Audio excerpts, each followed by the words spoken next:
Hello বন্ধুরা, তো তোমরা অনেক দিন দিয়ে আমার থাকতে ভিডিও চাচ্ছ hair wash and hair dry. তো কী ভিডিও দেবো বুঝতে পারছিলাম না। তো তোমরা রিকোয়েস্ট করছো আর আমি ভিডিও দেবো না, এমন তো হতে পারে না। তো তোমাদের রিকোয়েস্ট মাইনে আমি এখন hair wash and hair dry video দেবো। তো আমার হেয়ার ওয়াশ করার জন্য আমার বিফোর অ্যান্ড আফটার হেয়ার তোমরা দেখে নিও। আর দেখো কী ব্র্যান্ডের আমি ইউজ করি সেই ব্র্যান্ডের দেখাই। আমি করি মিল্ক হানির শ্যাম্পু অ্যান্ড কন্ডিশনার। তো একই ব্র্যান্ডের দুটো ইউজ করলে তোমাদের হেয়ারের জন্য ভালো। আর এই শ্যাম্পুটা অনেকই ভালো, স্কাল্পের জন্য অনেক ভালো কাজ করে।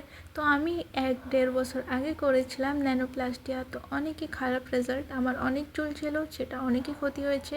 তো আমি সাজেস্ট করবো না যে তোমরা কোনো ট্রিটমেন্ট নাও, কেমিক্যাল ট্রিটমেন্ট।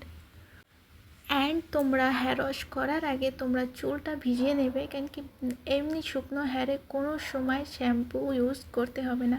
এটা তোমাদের কেউ বলবে না, কিন্তু এটাই সত্যি। অ্যান্ড আমি বিউটিশিয়ানে কোর্স করেছি, এর জন্য আমি জানি হালকা হালকা। তো এটা শ্যাম্পুটাও ডাইরেক্ট ইউজ করা যাবে না, জলের মধ্যে নিয়ে হালকা গোলায় নিয়ে তারপরে ইউজ করবে।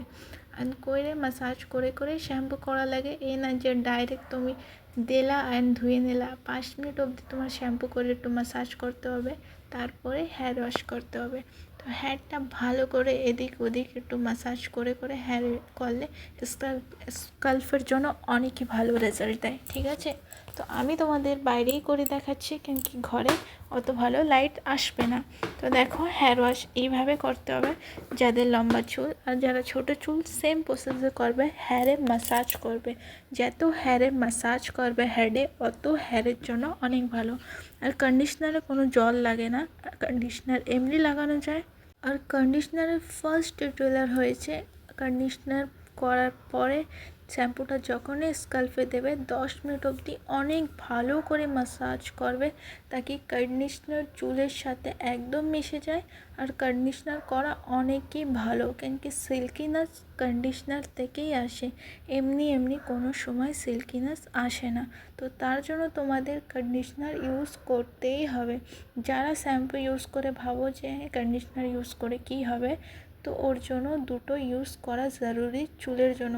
কেন কি আজকাল যা পলিউশন, এটা তোমরা যদি ভাবো স্কিপ করবে তো এটা কোনো সময়ই না।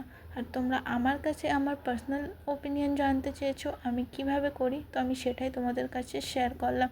আর আমি ঠিক যেভাবে করি আমি সেইভাবে তোমাদের সাজেস্ট করবো।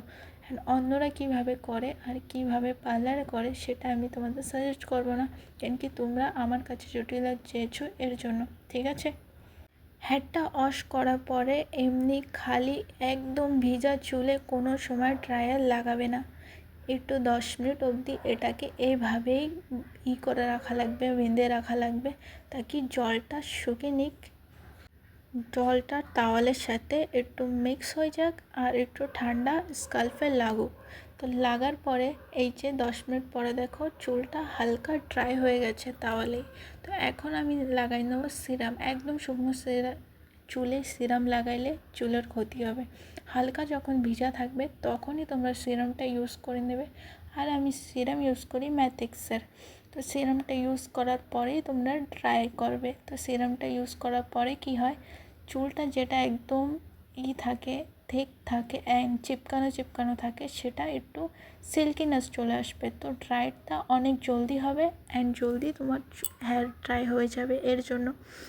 তো যেটা চিপকায় থাকে সেটা জটা হয়ে চুল ছেঁড়ার সম্ভাবনা থাকে, এর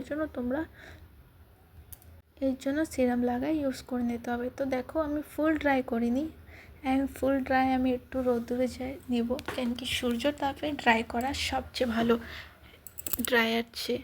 তো দেখো হালকা আমি ড্রাই করে চলে এসেছি তোমাদের দেখানো, বিফোর অ্যান্ড আফটার তোমরা দেখে নিলা।